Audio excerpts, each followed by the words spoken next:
Welcome to Season 1, Episode 23 of Digital Dissection, where we take a closer and possibly unnecessary look at our favorite properties. Welcome to Week 2, as we explore the careers of Trey Parker and Matt Stone. If you didn't catch last week, go there now. We talked about their origins in film. We even looked at their Broadway show, The Book of Mormon. Today, though, we're going to dig into the small screen-ish, with a particular focus on South Park. You'll notice we barely scratched the surface of this in Week 1. It was deliberate. We saved it all for this week. So get ready to dig into the 300-plus episodes we've been enjoying since 1997. Before we talk about our 4 favorite crude talking grade schoolers, we are Joe, Chelsea, and Mark. 3 friends who love talking pop culture and bringing our passion for our favorite properties straight to your ears. If you got your day by accident, though, try searching for us by typing in Digital Dissection, a nerd podcast, wherever you listen to podcasts. And if you're not following particular podcast websites, you can also find us on YouTube, Facebook, Twitter, and I believe even Instagram by searching for @DigitalDissect1. Our social media sites share more pop culture news and current information. So, like I said before, we are now on Instagram, which means hooray! Photos!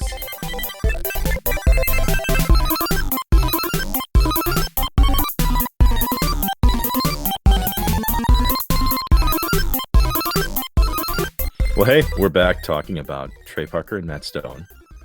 As we said last week, the folks on Twitter, they occasionally throw some ideas at us. So we decided, let's start talking about some of our favorite content creators and then not realize that, holy shit, we're probably going to have to do this in 4 episodes because they've been doing this for like 35 plus years. Yeah, easily, right? So there's just a lot to really dive into. And when we were looking things over, it's like when we're looking at just like the thing they're most well known for alone of South Park, like that has to be its own thing. It has to. Like there's no way we can just put South Park into like 15 minutes of conversation as a part of a greater episode. Like no, it needs a whole one all to itself. And even then, still not enough. It's going to be a little watered down. Isn't that nuts? Like with everything we've talked about over the last 2 weeks, it still feels like we did the LaCroix edition of covering like these guys. I mean, it's ridiculous. Was that the taste of South Park from another room? Yeah. Yeah. I could see that being one of the reviews for the show. It's like, I felt like I heard a review of South Park in a crate next to the crate that contained the actual show in it, because that's what I that's the best we got out of it. Yeah. Oh my God. Well, yes, we did sidestep content on purpose. So if you were screaming at at whatever podcast listening device that you use, saying like, yeah, those guys left that out, why is that not here? Well, we're coming to it now. Yeah, they're just a bunch of phonies, those 3. How could they leave out South Park? What big fat phonies! We're getting there. We were getting there. There was a plan. Yes, I'm a good hand. Yeah. Well, we did call it a chance encounter at film school that got Trey Parker and Matt Stone, saddled up together back in 1992 at the University of Colorado at Boulder. They would create an animated short called Jesus versus Frosty. Who here has seen that little animated short? Not I. I have not either. Regale us. Well, I'll put it this way. It's probably the crudest iteration you'll ever see, because it's the very first thing that was South Park-ish. It is basically Jesus and Frosty the Snowman just beating the hell out of each other. And it did have some of the characters as we know them, but by different names. Like there's a Cartman-looking figure in this short, but he's I think they actually call him. I think he actually call him Kenny. Yeah, the names are flipped around because I vaguely, I think I have vaguely seen this because I think Comedy Central aired it at one point in time. But yeah. It's widely regarded as one of like the original internet memes that was like first put out there. And this short would get passed around, as Trey Parker and Matt Stone, would move to LA, and an executive at Fox actually saw this and went, "Hey, can you guys make another one? Because I'd love to send it as a Christmas card to all of my friends." So they would do something similar, but instead of Jesus and Frosty the Snowman, it would be Jesus and Santa fighting each other, which you can probably tell there's some bad blood between those two. Okay. Yeah, so we start off basically as this becoming a glorified Christmas card, and then eventually, it makes a jump into the series. So how does that happen? Well, I mean, as far as the how it happens thing here, based on the popularity of this Christmas card, I mean, you've got a Fox executive who's pretty much, I mean, he's showing it to all of these big decision makers in the biz, right? People see it. Back then, it was a little bit easier to make people laugh, apparently, because I'm not going to say Jesus versus Santa sucks or anything, but it was crude. It was, and I'm not just talking about the stop motion and the construction paper thing. That's fine. But anyway, it gets passed around. People start talking about it, and it kind of gets this pseudo cult following to the point where, all of a sudden they're pitching the idea because that's all they hear about is that people love it. So, so chance encounter, somebody saw it, the right person saw it, and ends up on Comedy Central. So, all right, well, that's not half bad. Said you go from making movies in film school to living in a rundown apartment in LA, and then you make a Christmas card, you get seen by the right people, and you bam, you get a shot at a TV show. Yeah, pretty straightforward, man. Unlike our idea of having a nude photography studio and have lattes there as well. Just didn't work out. We've been trying to get that off the ground for years now. One day someone will see the idea and how glorious it is, and we'll have that studio. So that's actually a joke on a business that Joe and I drove by called Tana Latte, where you can get Tana Latte. You can get a tan, and then after you're done, you get your latte and you go. I mean, well, yeah. Tana Latte, not a sponsor of this podcast. No, not in the metropolitan known as Jefferson, Wisconsin. Will they be sponsoring this podcast? Oh man. Okay. So well, like you said, the humor of that card was pretty crude, and I mean that's also kind of a mirror of what early South Park was. I think I've said before in this podcast a few times, we talk about when South Park was first getting its feet off the ground, it was basically toilet humor. A lot of dick and fart jokes, as obscenely as allowable on network television could permit, is what they kind of aimed for in its first few seasons. And when you look at those seasons, the show is vastly different. So it's basically always centered on the boys, and the boys getting into some sort of shenanigans that they have to try and get themselves out of by the end of the episode, or there's something just weirdly happening to the town that for some reason falls on the shoulders of the four boys to solve, which, I think a lot of times they always point out how absurd it is, the fact that they're the ones who have to solve it, but that's where the show goes. And the year was 1997. And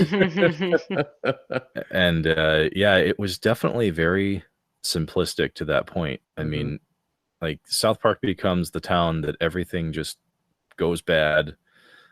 Everything that was used as like marketing and commercials back then all kind of points to that too. It's like, oh my god, this is nuts, this is crazy, this is 1997, everybody's white still.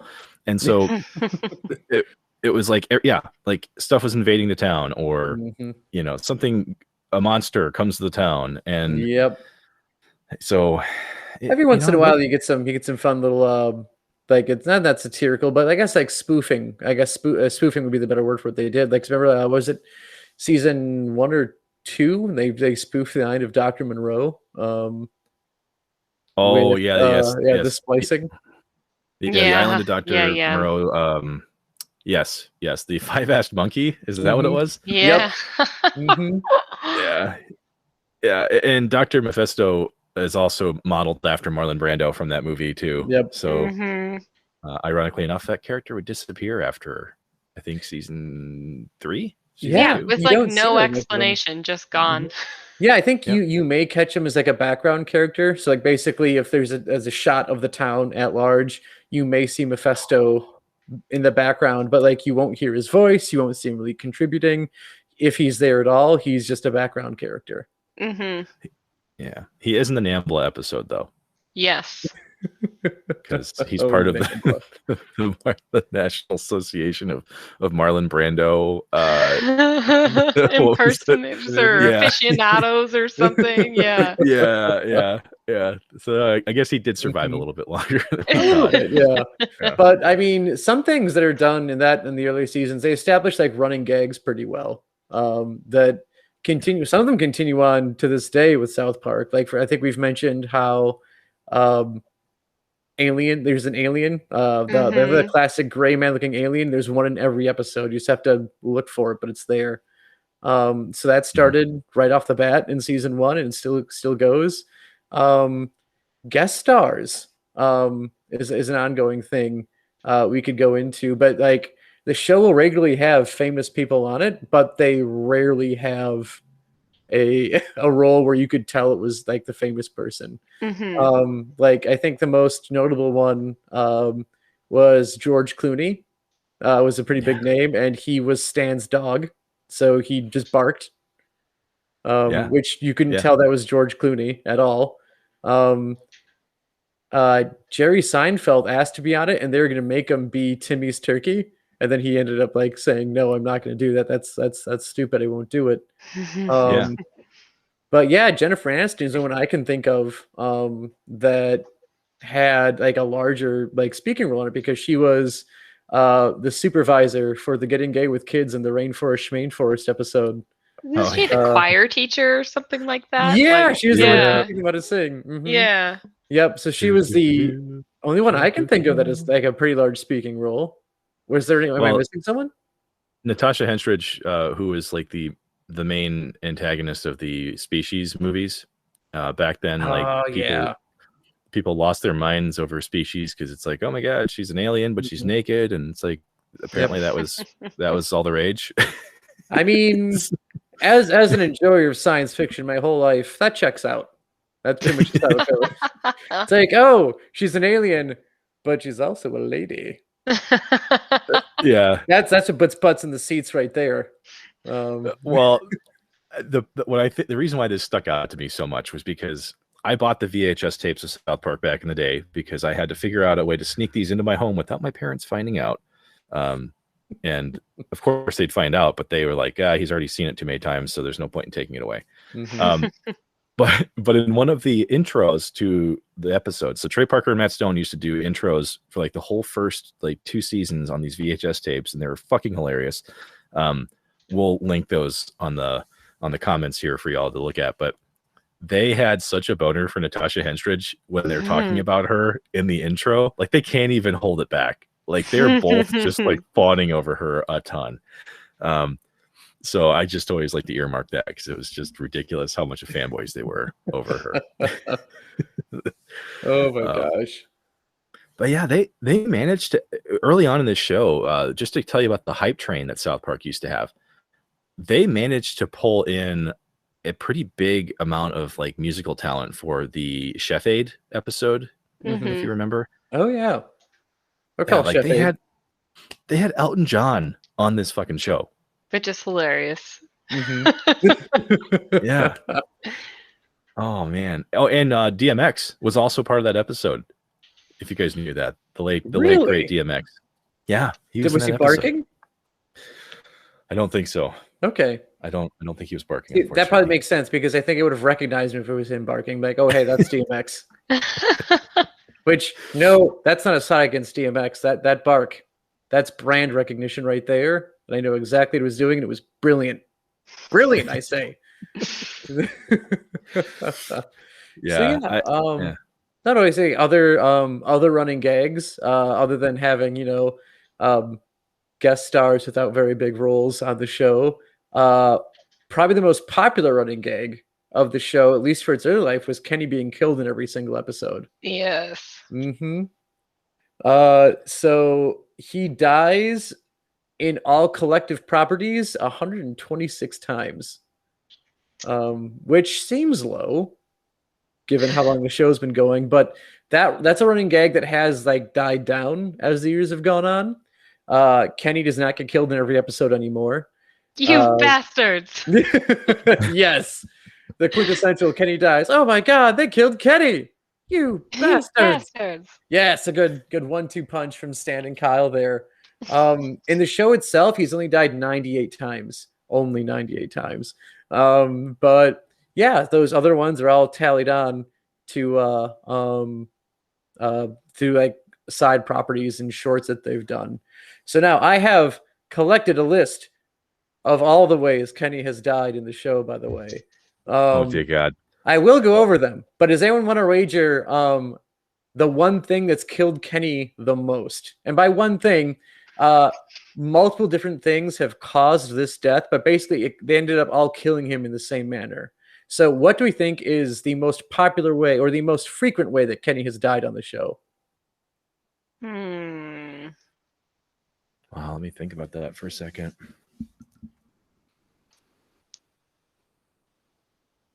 I mean, animal attacks would probably be like a... Yeah, that's a good guess. I'm seeing a murderous, mob of rats in my head right now. Yep. I mean, the rats never actually kill him. The rats pretty much just take him off when he's done, though. Like he's already shot by the time the rats get there. Yeah, the rats definitely show up post-mortem every time. There are a good deal of animal deaths as well, but they are not the thing that kills Kenny the most. I will guess getting hit by vehicles. That's up there. That's up there. Something that always kills him, though. See, it's not the same thing that does this, but it is, I guess the best way to put it, the single thing or the single way that Kenny has died the most with a grand total of 12 times is just him being crushed by something. Yeah, like something falls on him, like it's a tree, it's a statue, a stage light. Just something falls and crushes and kills Kenny. But I shall now, in an expedited manner, for fun of the podcast, go over all the ways that Kenny has died in an attempt to get it done in less than... Let's go a minute. I think I can get it done in under a minute. Let me put the stopwatch on. Right meow. I'm gonna time this shit out of you right here. Take your big ass breath now. All right. So hold on a second. You tell me when I can go. All right, Joe, you are now on the clock. Trampled, ran over, lasered, crushed, shot, impaled, burned by fire, dismembered and microwaved, touched by death itself, chainsawed, mutant turkeys, stabbed, asphyxiated, hit by a train, electrocuted, dodgeball, abducted by the big black scary monster, firecracker, chickenpox, skewered by a bull, head bit off by Ozzy Osbourne, drowned, conveyor belt, falls at an open grave, struck by lightning, spontaneous combustion, smashed by a succubus, eaten by a bear, thrown into a pile of rusty nails, shredded by a giant fan, conch shell to the face, Caesar, snow speeder, beaten by the phonics monkey, frozen in carbonite, internal explosion of his intestines, the brown note, frying pan to the face, eaten by his alien brother, antacid tablets and water interacting in his stomach, dragged by a wheelchair, sacrificed, an airstrike, a president on his phone, eaten by a giant bird, vomits out his own intestines, laughs himself to death, blood loss, cut in half by a boomerang, lava, mysterious causes, muscular dystrophy, zapped by Saddam Hussein, tossed into a ceiling, reduced to a vegetative state, and then feeding tube removed, stray bullet from elsewhere in the episode, syphilis, blown up by a rocket, drowns in his own urine, autoerotic asphyxiation, suicide, eaten by a giant reptilian bird, boredom, jumps out of a window trying to fly, and Alexa. Yeah, I'm clapping over here too. Yeah. Your official time was 1 minute 30 seconds. Damn it! A whole half minute over. Ah, But can I say though, of my favorite deaths, because I was waiting to hear it, it is absolutely the one where the bomb is strapped, or the where Timmy has the wheelchair with the time machine strapped to it, and they send Kenny to try and disarm it, and they overshoot him, and then they drag him back, and of course the cart flips over, so he's just being scraped across the road for like a mile. Oh, and you know it's gonna happen. You know you that see it. like The kid's not making it through it. Oh my god! Oh, that is brilliant. Oh my god. Yep. Oh, just the dumb ways. Like I've always enjoyed the ways like where they set up where you think, okay, this is how Kenny is going to die, and then he doesn't end up being killed by that at all. Struck by lightning, he does die from that, but then he gets resuscitated and brought back to life, and he lives the rest of the episode. But he did die rainforest. Yeah, right? rainforest, rainforest. Yeah. And I think like in the Mecha Barbra Streisand episode, like they say like they look at like, oh fuck, like, Kenny's gonna die, he's gonna get stepped up by Mecha Barbra Streisand. They do it like 4 different times. Yeah. And then like he just randomly dies at the end from something falling on him in his own house. It's like, oh, okay. The one that you mentioned, the stray bullet, that's in the episode The List, where they're like at the end of the episode, the characters are fighting on the rooftop, and the gun just fires. Yep. Yeah, the gun fires and the bullet just goes right through his house. What? Oh, it's so good. Yep, and I think one of the best things about this gag is they do revisit it even after they're like, okay, the gag is basically, I think it's like season 3 or 4. It's basically right before the movie Bigger, Longer, and Cut. They say we're going to put an end to the gag, because that's how they end up introducing Butters as a regular character, by having Kenny permanently die off. That's his muscular dystrophy death, is what causes his permanent death, which isn't permanent. But yeah, like, okay, the gag's run its course. And then much later on in the series, they revisit the fact that, you know what, Kenny seems to always die and no one ever remembers him dying. Like, other than Kenny. Kenny remembers him dying. And they never really go into that. Because I mean, I think it's even like when they do the 2-part episode of figuring out who Cartman's dad is, like Kenny just like reappears at the start of the second part of that episode. Like he literally he just appears. He just evaporates. Like he's just there. And like they're just like, oh hey Kenny. like he walked into the room and no one saw him or something. But one of the funnest things that it turns out is they revisit that. It's like, okay, like let's make up a story. Why is it that Kenny basically always died and no one would remember him dying? Oh, it's because his parents are a part of a Cthulhu sex cult. Naturally. Yep. Aren't everyone's? Yeah, I mean I'm pretty sure why half the population is here today is through Cthulhu sex cults. It was just the thing to do in the 80s. I don't have enough evidence to refute that claim. So it's just kind of funny. Like it turns out that so Kenny just has this weird curse on him that like he's gonna die pretty frequently and will always just come back. And like he comes back exactly how he was before he died. With no one having any knowledge other than himself. And apparently, I think his parents, like, they know about it because obviously they're in the cult. But they know. Yeah. His mom, in the episode that they introduced that in, definitely goes, "Oh, it's happening again." Yep. Then they always just go and just set him in his room and walk away. Yep. Oh my god! That it's funny you mentioned Bigger, Longer, and Uncut because obviously we didn't talk about that as part of the cinematic history of Trey Parker and Matt Stone, which it's a movie, but we decided to lump it with South Park instead of the movies. I thought it was that was obviously a movie once again that I could not go see in theaters because like I couldn't go see a rated R movie at that point in time. Yep. Joe and his wacky friend could have probably gone to see it though. Yep, with my dad, in quotes, because he didn't care. it's funny that we talked about some of the guest stars on the show, and then looking at bigger, longer, and uncut, because obviously Trey Parker and Matt Stone don't like working with celebrities. It's pretty evident if you look at their guest stars throughout the history of the show. Like, yeah, there's a few more peppered into it at the very beginning, but as you go, they are not working with really anyone. I mean, there was I think there's like a 4-season break where they don't have a celebrity guest on the show at all. Which, by the way, any celebrities listening to this, we have the opposite policy on that. If you want to come on the show, the answer is yes, emphatically. We are open. Yeah, if you're that guy who ate like 99 pizza rolls and then had to go to the hospital, we'll talk to you too. Yeah, tell us about it. We want to hear about it. I mean, I've eaten a lot of pizza rolls in a single sitting, but never that much. So I want to hear about your life choices and consequences. Well, so here's what's interesting about bigger, longer, and uncut, other than the fact that it's a euphemism for something else.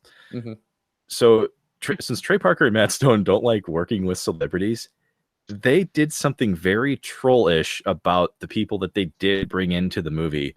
A lot of folks know that George Clooney kind of fought his way into it because, they had him voice, Sparky, the dog. But they would get other actors for the movie who would portray other actors, right? It was very odd. You're going to be on this movie. You're going to portray someone else. So they actually got Brent Spiner to play Conan O'Brien in Bigger, Longer, and Uncut. Oh. Mr. Data himself playing Conan O'Brien. Fantastic. Yeah. It was weird. Mike Judge, who we just covered a couple weeks ago, he actually ended up voicing Kenny in the movie. Oh, no way. Yeah. It just didn't make any sense. Like they and then there's some other folks in this, but not nearly to the point that you could even recognize half of them. So yeah, they continued that business with the movie. But about the movie though, I know we're not reviewing it. It could be a topic on its own, but I do want to dig into it a little bit. What were our thoughts on the movie? I liked it. Yeah, I mean, I liked it. Mm-hmm. Yeah, absolutely. It was just kind of fun for the first time really seeing South Park in something longer than like a half-hour viewing period. So they just, got to do more with the storytelling, and then obviously it comes right out the gate, kind of celebrating that R rating. Oh yeah. Like we're here, we're doing this, we've got the rating, and we're gonna use it. Yeah, we will make a song dedicated to Kyle's mom and her weight and general disposition. Yes. I think I loved it for the same reason that we've talked about how much like we loved Star Trek Beyond, and that it just felt like a longer episode of the show. It was like lighting was obviously better. You could tell there's a much higher budget for that movie than there was any given episode or 2-part episode, or even I would say possibly even a full season of that show. And like, so that always helps. You get that cool lighting and that much more crisp quality to things. And then the humor, like it's the same, but just cranked up to 11. And unlike a lot of things where it feels like they do that, it feels like they've gone too much. South Park just didn't do that because they already pushed the envelope for what they could do on TV. So here, now that they have position to do that in the movie, like fucking hell, like just they're gonna do it. So yeah, like I loved it. Like again, I didn't. Unfortunately, the stars did not align, and I did not see this one in movies. This movie in the theaters too. I had to wait for the eventual release, and then get it on my own ways. But yeah, no, I liked the movie a lot. I enjoyed some things that like I don't want to say callback to the show, but like basically seeing that like things that happened in the show like directly led into the movie. I thought was really great. So the fact that Yeah. Saddam Hussein was Satan's boyfriend was a hilarious touch.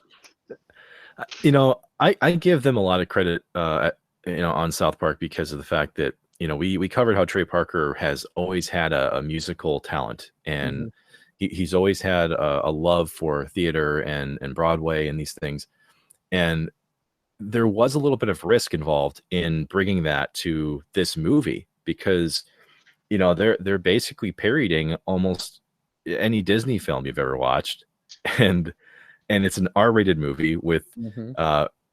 with literal stock photos of dildos in it, and, and so it's such a strange match that works really well, and the music was so well made, that it would actually land these guys an Academy Award nomination, which still blows my mind. Mhm. I'm sure it So- blew the Academy's mind too. Oh, the Academy. I still haven't forgiven them for giving best makeup to Suicide Squad over Star Trek Beyond. Like, are you fucking kidding me? Like, that is a joke. Like, seriously, you think Harley Quinn's running fucking mascara is better than any alien from that movie? Stupid Academy.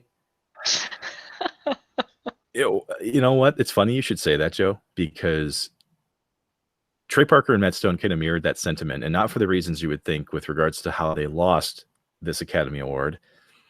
They would end up losing it to Tarzan for You'll Be in My Heart Mhm. I mean, by Phil Collins. first of all, I Yep. love Phil Collins, so Mhm. And I think they take that on them in the next season.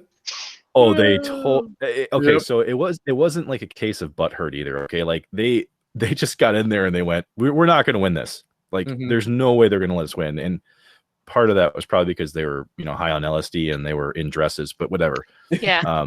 Yeah. but yeah, they said we knew we were going to lose, but we just didn't know we were going to fucking lose to Phil Collins. And so they took it out on him for 2 episodes. It was ridiculous. Yep. Yeah, it was the Ritalin episode where Cartman was seeing the tiny Christina Aguilera monsters. Yep. And Phil Collins was he's carrying around like his freaking his Academy Award the whole episode too. Oh, the entire Yep. time. Mm-hmm. Oh my god. Yeah, it was funny though, but like the movie, it was kind of like a pivot point, and you guys might agree with this too, because I think you've read into this as well, that that Trey Parker hated the first 3 seasons of the show. Mm-hmm. Mhm. Like, I mean, I don't think that the first 3 seasons are anything to be ashamed of, but I mean, it's definitely the most original like plot that we've gotten out of this series, I would think, right? Yeah, it has like more original themes, absolutely. It is more crude, I think, than, Yeah. Starting season 4 and going on. They get a little bit more polished with, the way that everything looks, and they do, I think, kind of move away from like fart jokes and things like that. Mhm. But yeah, it's a lot of great original content otherwise that, I mean, great. I don't know, throwing around the word great, and it gets so, because it's actually terrible content, but it's hilarious. So what do you do? Mm-hmm. Oh man, and is this because the episode where it is decided by the powers that be that it was okay to say the word shit on TV. Oh, the S word. Yeah, does that happen within the first 3 seasons or afterwards? I want to say that is. Oh man, is that season? It feels like that would be season 5. Yes, it's called "It Hits the Fan." It's season 5. It's the first episode of that. Yep.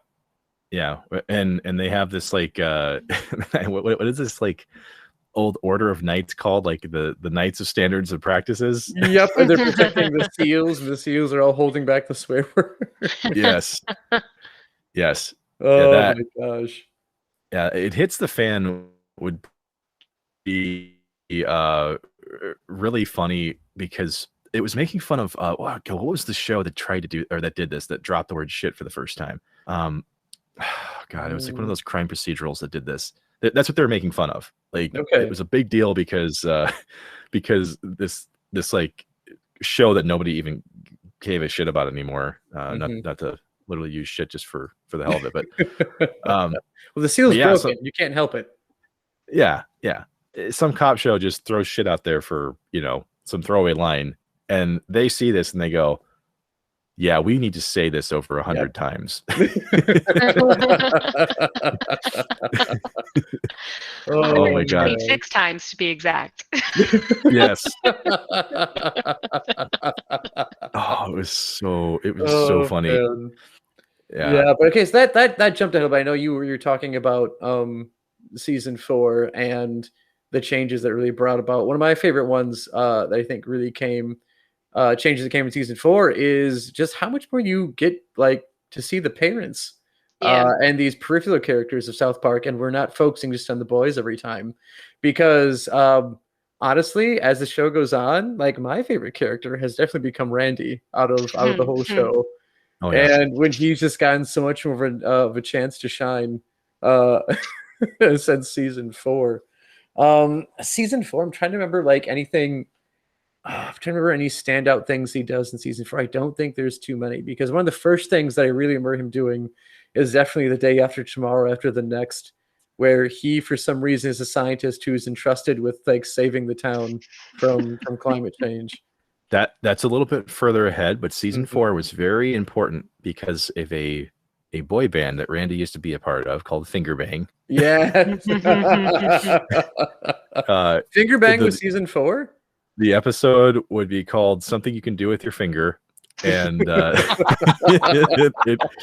showcased Randy as a former boy band star. And that was that. I had that one on VHS, and every time I put that on, I thought for sure my parents were going to find out and like just ground the shit out of me, because I was laughing so hard at the Finger Bang episode. Yeah. Oh my God. It's hilarious because Randy starts off in the beginning of the show as a respectable adult. He's a geologist. That's respectable. Nice schooling. Should be, an intelligent, good role model. Nay, he probably at least has a master's degree in this whole thing. Yeah, somehow. Yeah. And kind of what we allude to, in last week's episode, like Trey Parker and Matt Stone did pretty much model Stan and Kyle's parents after their own parents. Like it's like, Randy and Sharon, that was Trey's, parents' name. So, so yeah, it was definitely funny. I agree with Joe completely on this, that Randy's emergence as like a mainline character. I mean, good God, he sets up so many funny episodes that don't even involve the kids. And so, yeah, that was, for me, that was like the first big Randy moment was that one for sure, though. All right. Other than that, like you get new characters in this season, because like I think Kenny is still dead in this season, so like they're working like Butters as his replacement, because originally the plan was to kill off Kyle, and then ultimately it was decided they wouldn't kill Kyle, but they would instead kill Kenny because he dies anyway. And there's also a way, again, like I'm pretty sure they probably felt like the Kenny dying every episode was just getting old, so it allowed them to end that and then bring in someone new. So most notably, we get Butters, Tweak, and Craig out of this. Butters being a fantastically great sheltered little child that he is, who in his mind, again, like just I think like looking at the show, like Butters is probably like of all the characters the most true like representation of a child at that age, because he literally thinks the worst thing that could happen to him in his whole life is to get grounded. That's the absolute like pinnacle of bad things that could possibly happen to him at his age, and that's just where Butters is. He's like, oh crap, oh what was it? Oh wow, what does he say whenever he's about to get? Is it shucks? Is he a shucks kid? Oh shucks, oh fellers. I'm gonna get grounded again. Oh. Dude, one of my favorite Butters moments is when it's margarine, the margarine Oh, episode. Oh my God. And so they kind of mimic the whole Pet Cemetery thing because they fake Butters' death, and then at the end of the episode they think that he's a zombie, so like they literally kill this woman and attempt to feed it to Butters in the basement, and he goes, "Can I just have some SpaghettiOs?" Oh, that poor kid. That poor kid. Oh, but yeah, you're totally right, man. Like after season 4, like we definitely expand. You know, we go from full screen to widescreen, right? Like we're getting so many different characters coming into play, and I would say, like season 5 really builds on that quite a bit.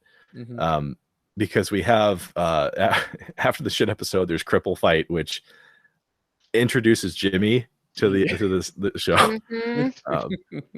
And which sorry, because like he gets in a fight with Timmy, who is introduced to the show due to the Phil, like a part of the whole Phil Collins anger and frustration is because Phil Collins is boycotting the fact that Timmy becomes a part of a rock band where he is a child with a cognitive disability where he's in a wheelchair, and the only thing he says is his name in varying different like levels of expression.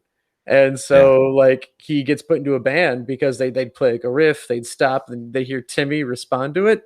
And like, oh, that sounds pretty cool. Let's get the guy in the band. And so he joins the band, and Phil Collins is like, oh, they're taking advantage of this poor kid. This is disgusting. This is horrible. And that's part of Phil Collins's douchebaggery episode.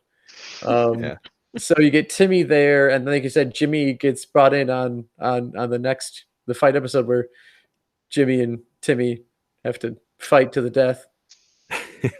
which this episode would become well known for literally taking frame for frame the fight from They Live. have either of you seen They Live? Isn't that the one where it's like weird monstrous babies? No. This is the one. This says literally Rowdy Roddy Piper from fucking professional wrestling, and he has a pair of magical glasses that he puts on that lets him know who aliens are in the world. Yeah. Oh yeah. Oh God. So this movie was obviously like awesomely bad for a long time, but it was known for this like 10-minute fight sequence between Roddy Piper and Keith David, where they're just like beating the hell out of each other. And Cripple Fight took that full fight and did it between Jimmy and Timmy. And if you watch They Live and Cripple Fight next to each other, they didn't miss anything. Totally ridiculous. But yeah, that's season 5 actually. So that would actually be the season where Kenny does die. Like he dies in the movie, but at the end of season 5, that's where he would actually have his his very emotional. I'm getting choked up over here. His very emotional death would happen in that episode,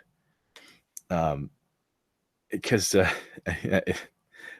basically it starts. This is like when the series really starts to nail the rip from the headlines conversations. If y'all remember on this one, this is like the stem cell debate. Kind of comes into it. Yeah. That's don't they have like, is it a Gene Hackman and Christopher Reeve? Christopher Reeves, yes. Yep. That would happen later. Yeah, that just tells you how long the stem cell debate, went on for, though. It's still kind of going on. Well, yeah. Yeah. This was 2001, right? So we're still going at it 20 years later. But Chelsea, do you remember specifically the House of Representatives in this episode? I never meant to be so bad to you. Oh my God. Oh, it kills me every time. Fucking Heat of the Moment by Asia, sung by the House of Representatives. And that's how Cartman solves the debate. That's how he solves the stem cell debate, is he gets the House of Representatives to sing Heat of the Moment. And oh my God, I'm almost crying right now just thinking about it. Oh my God, it was so brilliant. Oh man. But the best thing too, I feel like Cartman is not there for good reasons either. Oh no. If we remember, right? Like the whole he is there with like a super ulterior motive.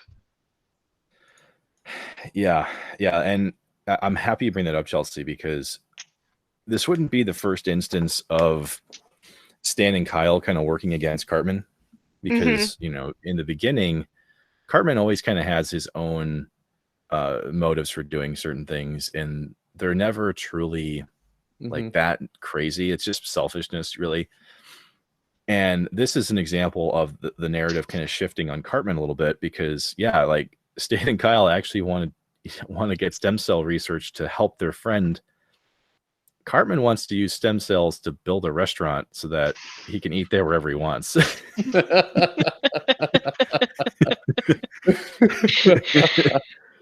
this so he can have two shakies, right? Yes. That's it. That is totally it. Just a Shakey's pizza next to another Shakey's pizza. That's it. That is the only reason why he does it. Pizzas. Oh, just he's such an asshole after a while. Oh my God. Yeah, I mean, after a while, asshole is too light of a term for Eric Cartman. Oh, it totally is. But I mean, we could definitely talk about it. I mean, I guess from your guys' perspectives here, why is Cartman such a big asshole? If you've got any examples that you want to throw out there. Well, I mean, just picking out from one of his greatest hits is probably Scott Tenorman. I mean, you're looking at like his act of vengeance on that one person alone, and how many laws he breaks to do it. I mean, yeah, I guess we should just build that out for the folks listening who haven't seen, this episode with Scott Tenorman. Yep, Scott Tenorman must die. Yeah. Yeah, who wants to just sum that episode up? So yeah, Scott Tenorman, he's an older local bully, right? He bullies more than just Cartman. He kind of like bullies all of the boys.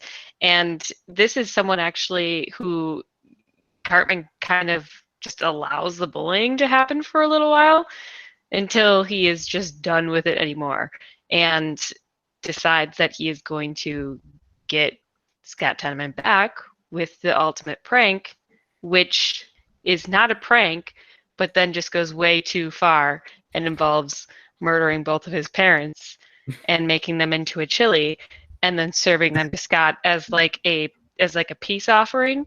But in all reality, you just ate your motherfucking parents. And he also manages to get Radiohead to come visit him, who realize, like, as he's eating his parents, because they're Scott's favorite band. Yeah. Which, oh my God, that episode, like, I think for a lot of people, that's Joe. It's good you bring that up. Like, that's where they said, yeah, Cartman went from selfish asshole to like full on psychopath. Yeah. Yep. Hey, let me eat your salty tears, Scott. Oh my God. So yummy. Oh man. And then he would get even worse in the episode Casa Bonita, where Kyle has a couple invites to go to this birthday party at the Casa Bonita restaurant, which is I believe is a real restaurant, wasn't it? I think so. Yeah. Yeah. Yeah. And Cartman doesn't get invited, so he comes up with a way to trap Butters into a bomb shelter long enough for him to be able to replace him. And I just have some concerns with the writers of this staff sometimes.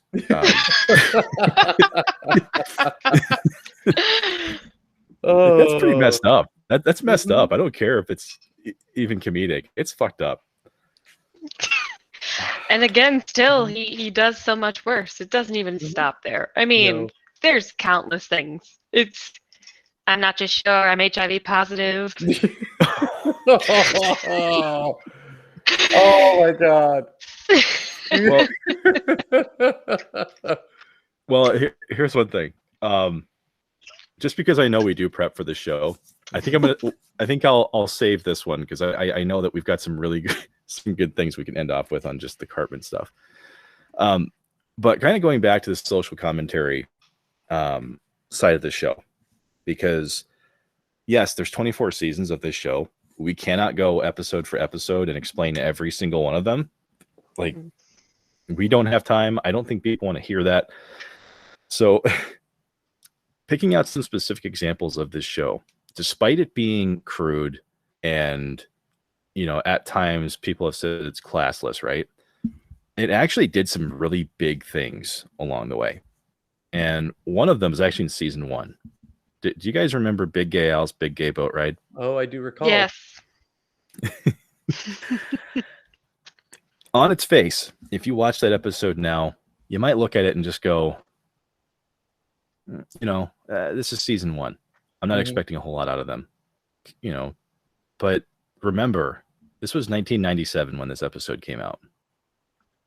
It was doing something that no other show had the balls to do. Nobody was covering any kind of lifestyle like this, or I don't even want to say lifestyle. I don't think that's the right word, but either way, no one had the balls to do this, and South Park did. So there's this character, classless, once again, they call him Big Gay Al, which, whatever, that's literally the name of the character. But they actually celebrated, just the life that he lived and the friends that he had and the parties because his house was basically like, it was supposed to be like Willy Wonka's factory, wasn't it? Yeah, it was definitely a place of pure imagination and gay sex. I wish there was a different way to say it, but that's basically the best way to put it. I mean, his house is a celebration of like gayness. It just is. And there's like they teach a history lesson of some of the important things along the way. And so I, as a kid, even I was like going, like, no one else has tried to do this at all. And no one would for almost 20 years later, 15 years later. It's ridiculous. Yeah. But yeah, it was season 1. Like, so kind of like what we talked about with, Roddenberry and Star Trek, like taking some chances here very early on and bringing some subject matter that people I don't think they're ready to see yet, but it was a very important episode, historically looking back. It just really was. And they would do this again, like along the way. Like they wouldn't always be like big issues like that, but pulling straight from the headlines. Do you guys remember the Best Friends Forever episode? That one's not as strong for me. I need more. Yeah. Okay. This is another one of those selfishness Cartman versus Stan and Kyle episodes, where Kenny is on life support. Oh, yes. Yep. Yes. And yeah. And Stan and Kyle are kind of like, well, we don't think that he should be pulled off of life support because we think there's still a lot there. Cartman's like, yeah, but I want his what was it, a PSP? I think he wanted something like that. Yeah, it was his PSP. Yeah, he just got a PSP. Yeah, and he wants a PSP. Yep. So Cartman's on the other side of this debate, which at the time involved Terry Schiavo, who was in the same position. She was yeah. So she was essentially a brain dead from everyone's account, but yeah, the same basic debate. So it's funny that we just talked about Cartman becoming like a psychopath. This was like another important step on that one. Yes, because he shows that he can portray emotion. He can portray, to adults or to other people to try and get them to do the things that he wants to do.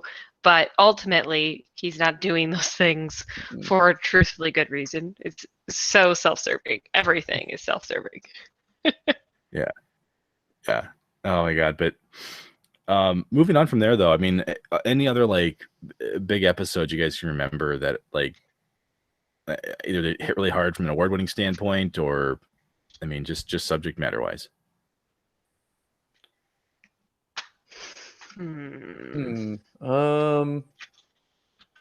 Subject matter wise, there's a big one that I think about.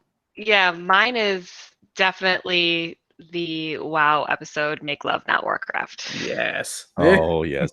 Yes. As a WoW player myself, it's just all extra fun, and just seeing all the guys in there with their classes and their characters, and it's amazing. It is. And also in an underrated Randy episode too, with his involvement in that. Love that. Yes. And I think to this day, we'll still like bring up if like we're not enjoying a game as much as we were, or as much as I'll do it like for playing like a party game and I'm losing.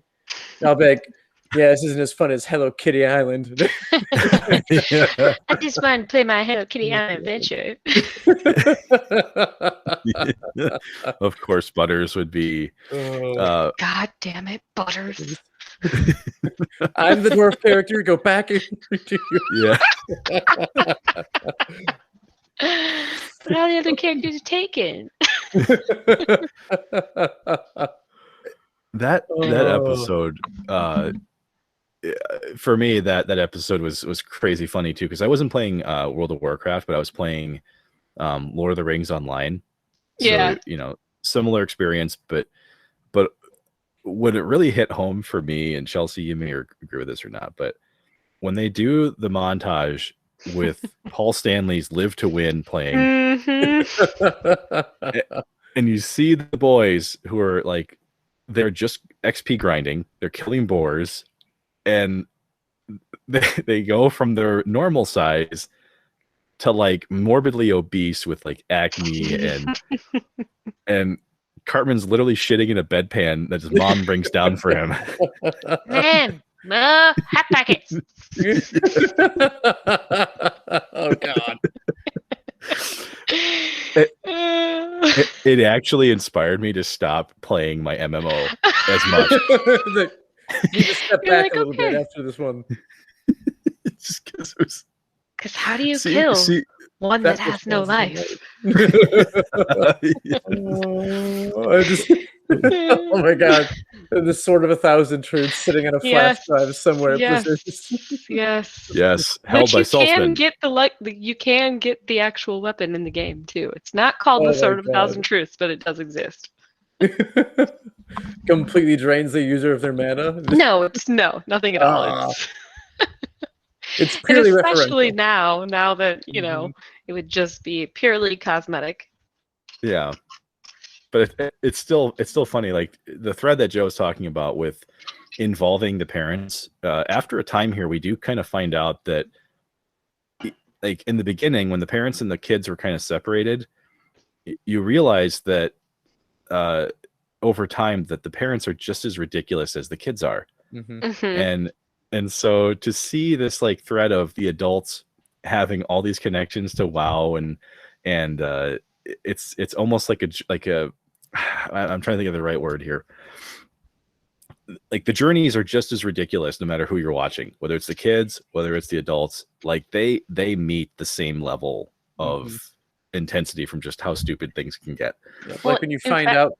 Oh no, go ahead. No, I was just going to say, I think the adults can maybe even be more ridiculous than the kids. The kids, like at least, like they're the ones, a lot of cartoons and actually things like that do this, where, the parents or the adults or something like that, like they just won't get it. They won't be smart. They can't figure it out. All the problem solving and things like that is left to the kids.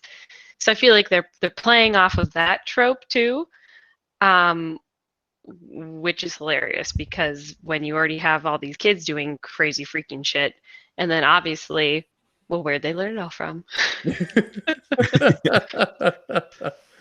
Mostly Randy, I think. It has to be coming mostly from Randy. I mean, I don't know. Mrs. Cartman, she lives a colorful life. She really does, yeah. Just ask all of the 82 Denver Broncos. the entire team. Which that was actually a very like, as we talked about, like poignant examples of this series and like big episodes. That was the cliffhanger from season 1. Was no one knew who Cartman's father was, and so you have this like really ridiculous path to getting there, but it just the cliffhanger itself wouldn't be like the reason why everybody flipped out. It was actually because when season 2 was supposed to begin, Trey Parker and Matt Stone said, that falls on April 1st. We're totally going to fuck with everybody. So like South Park is huge. Everybody's watching it. And all of a sudden there's the Terrence and Phillip episode that premieres season 2. It just makes everyone mad. Everyone's pissed. They're getting hate mail. People are writing the network like they're writing Comedy Central going, what the hell are you guys doing? Yeah. And yeah, they would totally screw with everybody. Like that's who you're dealing with here. that's who Trey Parker and Matt Stone are. They would totally fuck with you and create an episode just to troll you. But yeah. So long story short, the episode I was actually thinking about that we haven't discussed yet, and it's a really big commentary episode, was Margaritaville. Yes. Yeah. Speaking of Randy episodes, is this one where he's trying to like return? He's trying to return like a daiquiri maker or something, isn't he? He's trying to return to Margaritaville. Mm-hmm. Yeah, it's a Margaritaville margarita maker. Yeah, and they use the idea of trying to return this item because it was purchased in a very complicated way that basically described how the U.S. economy faltered at that same time. Like, so they basically used some of the background about how companies would take debt and then they would consolidate it by splitting it up into these like ghost companies, right? Like these shell corporations. And so they would hide debt into these other companies. So every time they would have like a profits or earnings report or something, the main company that did most of the, did most of the actual, like, we'll just call it the actual business, looked good because all of the other businesses had the losses spread out across them. So think of the Enrons of the world, right? Like Enron pulled that shit right around the same time. And South Park kind of, I wouldn't say blew the lid on it, but they explained it out, like how this was possible. And they used returning this margarita machine as the way to do it. And it was nuts how well it worked. And it was kind of fun that like there's so many adults in that episode who have no idea how the economy works because they treat it like it's some sort of like deity or entity and not like something that you can understand of like how it functions. It's just some sort of weird spiritual thing that you have to, I think at one point, like, don't they make sacrifices to it or something? Like, it's just like, it's bizarre how like no one in their, like in the adult world knows how the economy works. And I think that's, again, part of the commentary that they're trying to make in that episode is that people talk about it like it's some sort of living being instead of trying to really understand how it functions. Yeah, it's a religion almost at that point. And that's exactly how Randy like rises up as one of the most popular prophets about the economy. Because he tells people that, hey, we should be wearing robes instead of, from our bed sheets instead of commercially purchased clothing. Mhm. And We must mock the economy no longer.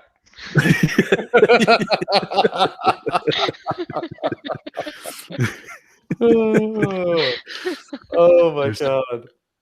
It was just so wonderful. And then at the end, they don't learn anything from the entire fucking lesson because Randy is scoping out a margarita machine that now has like a guacamole maker on it as well. Nobody learned a damn thing from the entire exercise. And it's gone. Yep. Oh my God. Oh man. I could do it all day. It's a problem.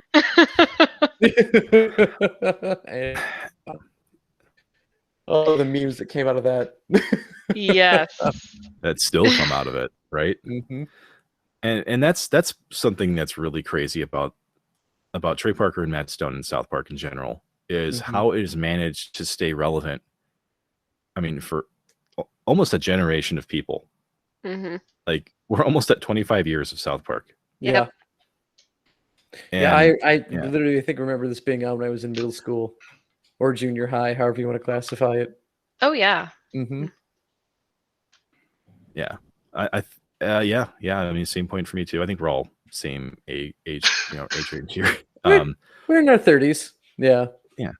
Yeah. Some of us higher in that than others. I really think one of the craziest things to actually come out of South Park had nothing to do with, an actual episode itself, but rather how the episodes were made.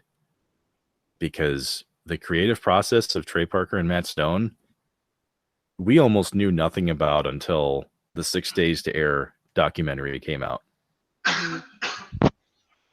And so I guess, what are your first takeaways from having seen that documentary?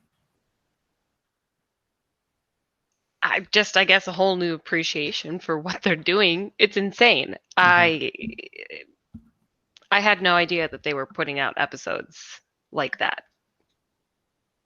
Yeah, it's like, I don't know, almost like a bizarre animation sweatshop that they're running. And like, it's not even like they're like the ones cracking the whip. Like they're the ones doing like a lot of it themselves. Especially like earlier on. I think now they've got a larger team with them helping them do it. So I'm sure it's not as strenuous as it once was, but it's still, again, like making something with only 6 days to get to air.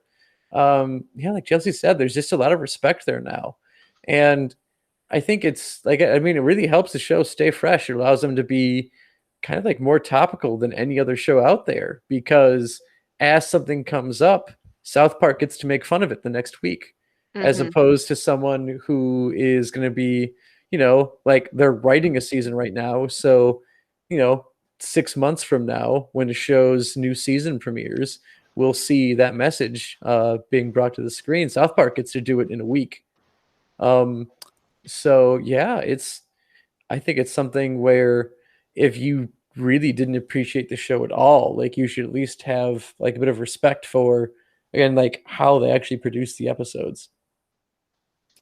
Yeah, and we cover a little bit about this process too for other shows in the Futurama episode, for example. Just based on how they produce things, it takes them almost 9 months, or took them almost 9 months to create an episode. Yeah. And so it was really great that somebody decided to finally cover this.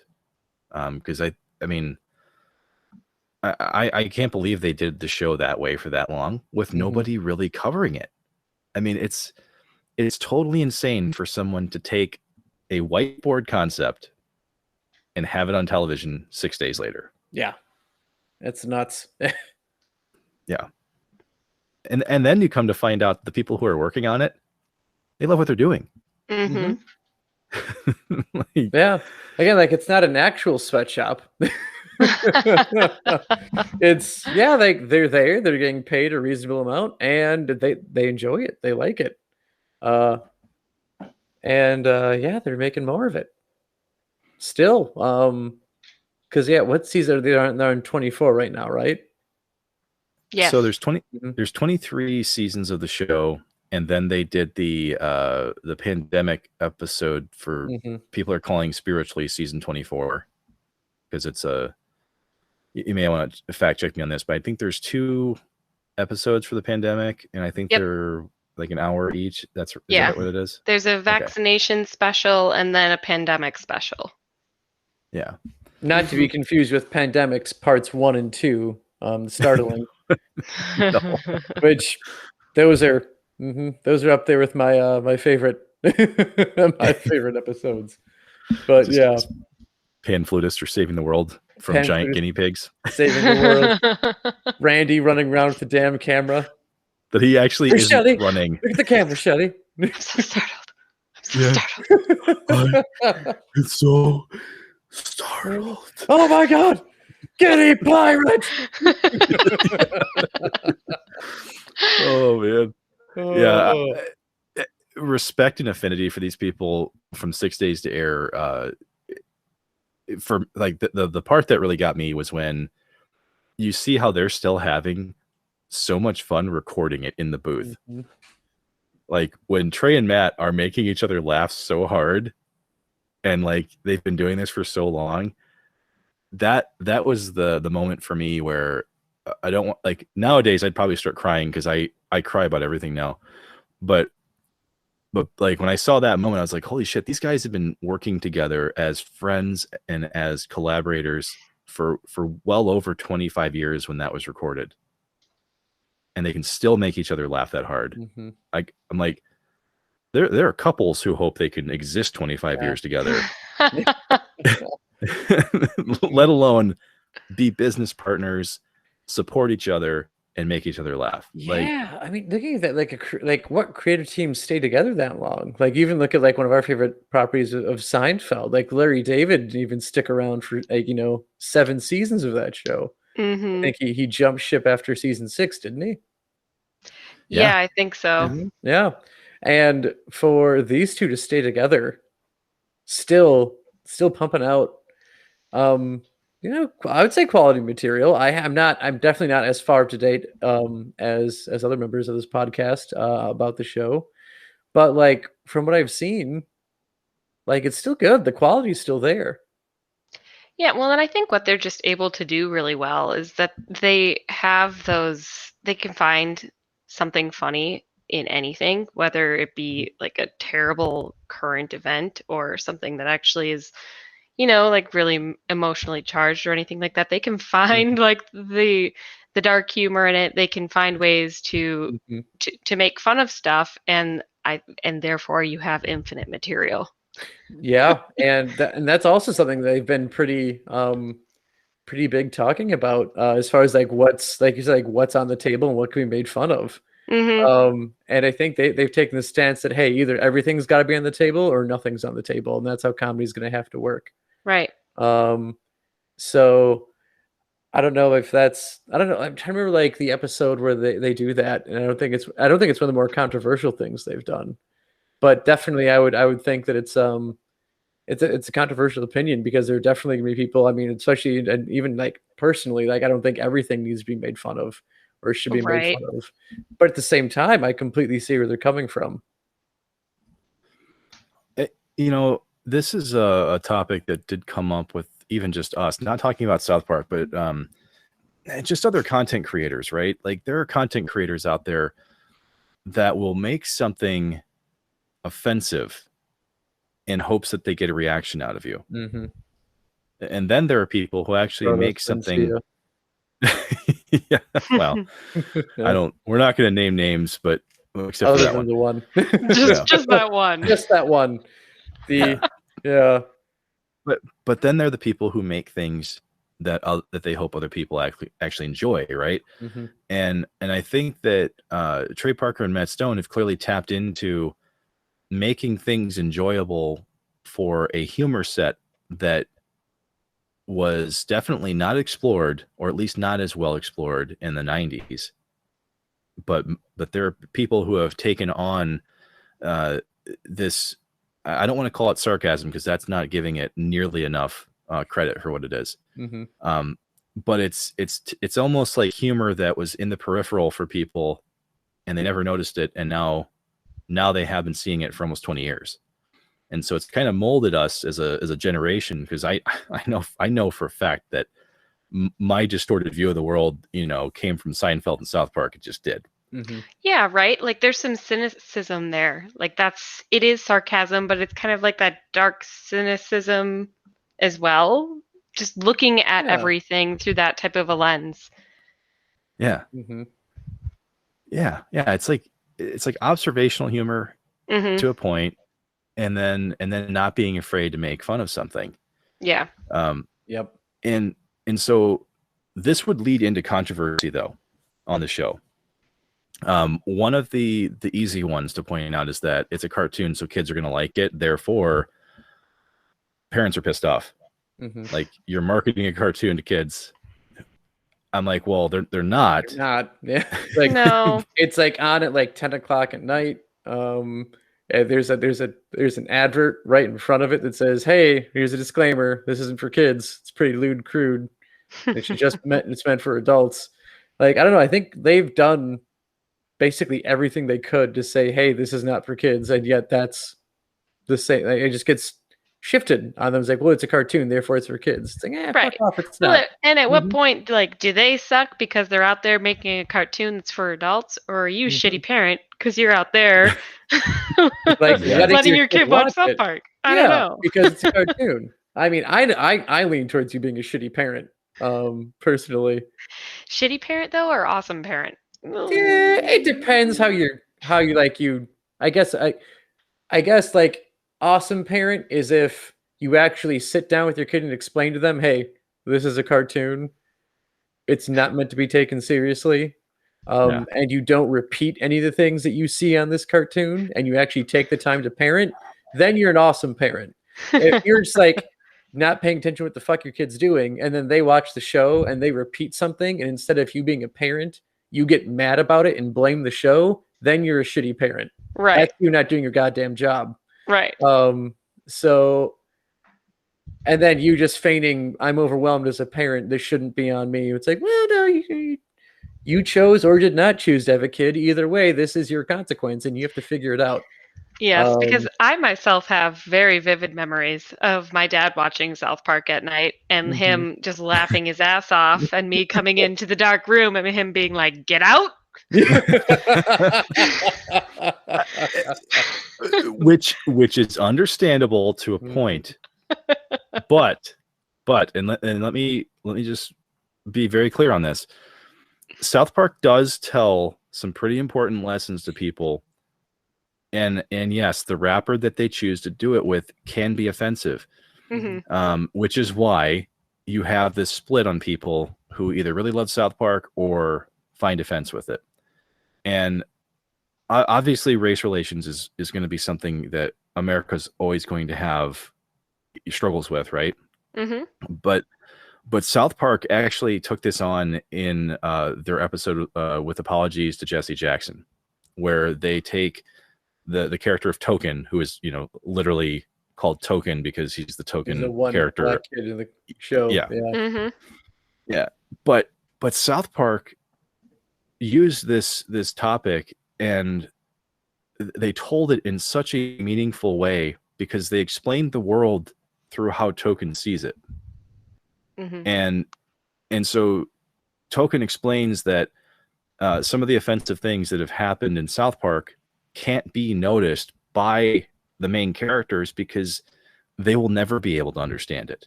They just can't. They don't come from that background, and they just will never understand these things. So they struggle with this throughout the episode. All the characters do, until the very end, where Stan goes to Token and goes, "Hey, I don't understand, and that's okay." He goes, "I don't understand, and that's okay. All that I need to understand is that you're upset about this, and I need to acknowledge that, and that's it. I'll acknowledge it, and I understand that you're going through something that I will never know." And I was like, this came from South Park. Yeah, that's what I'm saying. Like they have still, even in kind of all the things that they do, it's it's rude, it's crude, but they still hit on important themes, and they deliver them in an intelligent and truthful way. Mm-hmm. I'd even say responsible. Yeah, I would too. And yeah, there's the level of care there for sure. Yeah, I mean, just again taking that that apologies episode, because I think throughout the episode you have Stan and Token as like the central characters, and like each like at different parts, Stan saying that he finally gets it, and then you just Token just like, no, you don't get it, and then Stan gets upset about it, and then it's not until finally at the end he's like, I finally get it, and I get it because I don't understand it, and I never will understand it.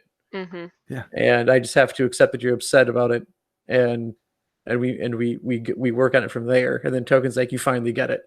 yeah, Like, yeah, you finally get it. You actually do understand it now.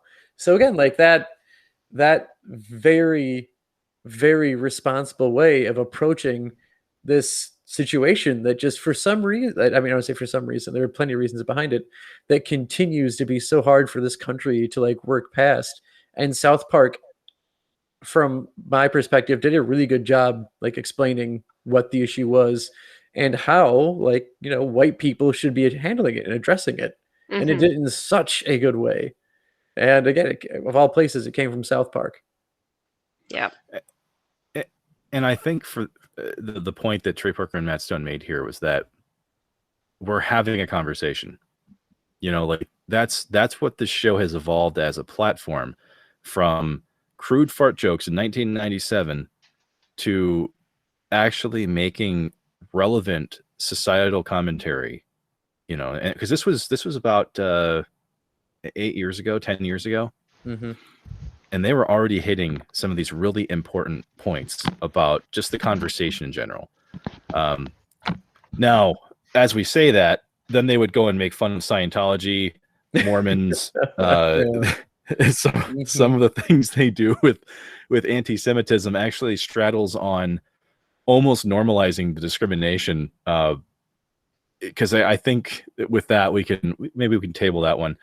But either way, like there's still some splits there, right? People are still kind of on both sides of the fence with some of these other topics. But once again, it is the point of having the conversation and not hiding from it. Just like the Big Gay Al episode we talked about.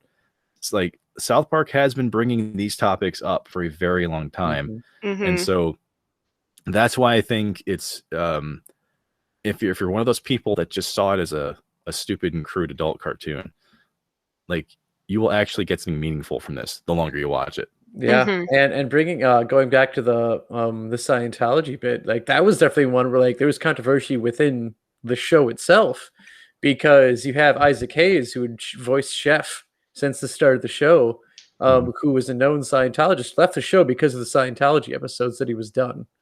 And before that, like I think like the internet definitely pointed out the what am I thinking of? I'm trying to think of the right word for it. The contradiction behind that, because he's been quoted from much earlier on saying that South Park makes fun of everyone equally, therefore like you shouldn't be too offended when the show makes fun of you, because they're gonna hit everyone eventually. And then they hit Scientology and he gets mad and he leaves. So there is some context here that I can provide, because when I found out about this, it kind of upset me that they're essentially friends. They've been working together for a long time. Yep. So I dug into this and I found out that there are some conflicting stories behind what happened with Isaac Hayes and Trey Parker and Matt Stone. So Isaac Hayes ended up having a stroke right around the end of this series, okay, with the Scientology stuff. And what people couldn't actually confirm was whether or not it was actually Isaac Hayes who specifically wanted to leave the show because of what they covered, or if it was someone with his estate or someone who was representing him at the time that did this. Because Trey Parker and Matt Stone said exactly what you just mirrored. Like, yeah, you can't just pick and choose when you want to get offended by something, because we make fun of everyone. Yeah. So so there was some, because I don't want to speak on behalf of Isaac Hayes. He's gone. We can never ask him. You know, it's a shame. But what I did find out, what I have looked into, is that, like, from what people can point to now, Isaac Hayes did not specifically cause his own exit from the show. It sounds like it was other people at work.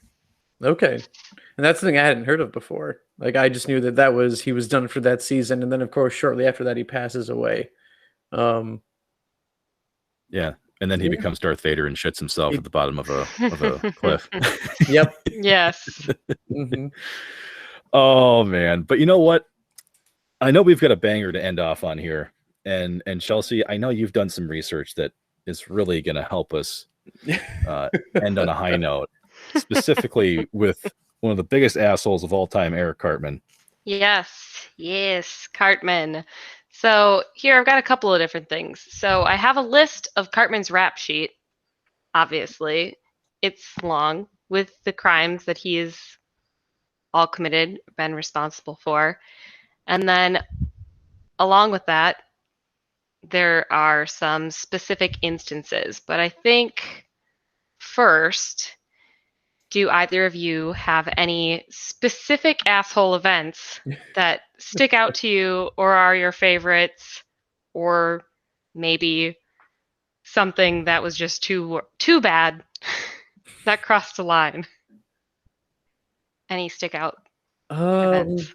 A stick out for me, like one that, I mean, it's definitely not where it crosses the line because I laughed my ass off with it, was the toilet papering episode, where he toilet papers part of the town and doesn't want to go down for it. And so his response to that is to take everyone else involved in it out into Stark's Pond on a boat. And you've got you take a wiffle bat and he's whacking him in the head, trying to kill them with a wiffle bat. Just let the darkness take you, Kyle. just wailing on him. And like they're just sitting there like, Cartman, this is a wiffle bat. I realize the flaw in my plan, but just let the darkness take you. Just keep taking them. So, like, he has the full intent to murder his own friends to keep himself from getting in trouble. Oh my god! One of my favorite Cartman moments is Faith Plus One. No.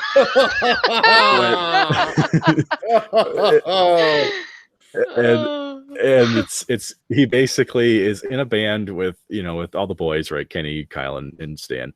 Mm-hmm. And they disagree on what kind of music they want to make. And then Kyle and Cartman decide, it's like, all right, well, you know what? I'm going to make more money than you doing this. I'm out. So Cartman decides to make a Christian rock band. And the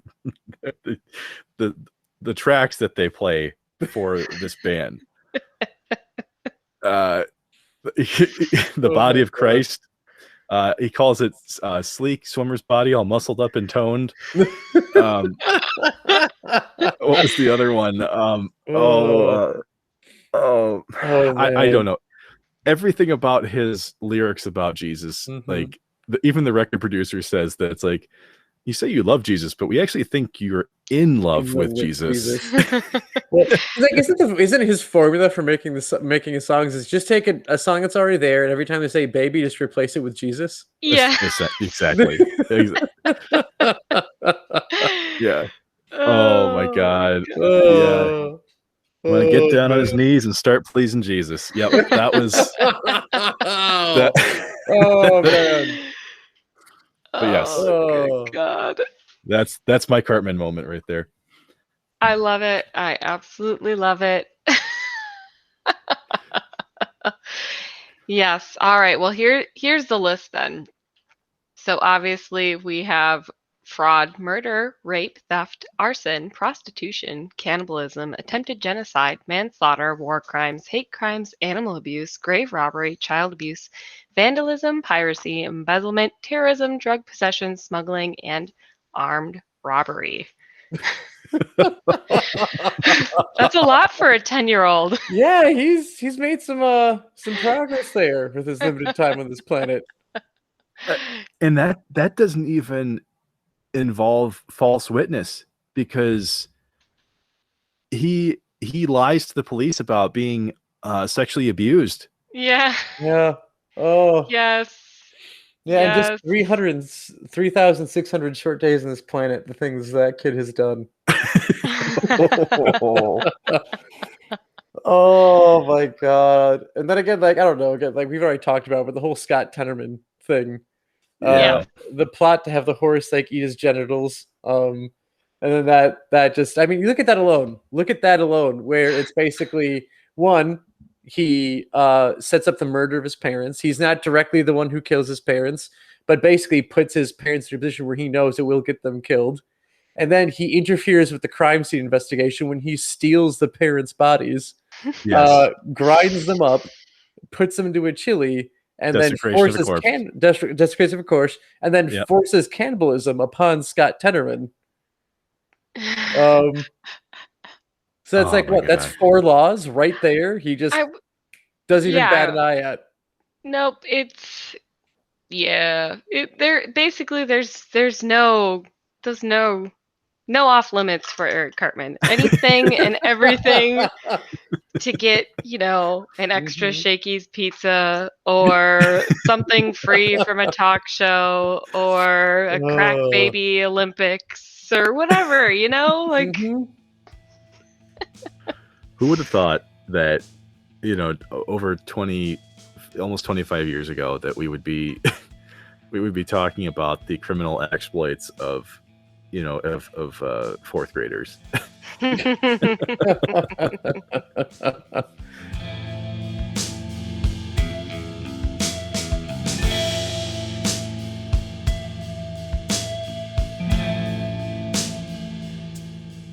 $1997 was 24 years ago.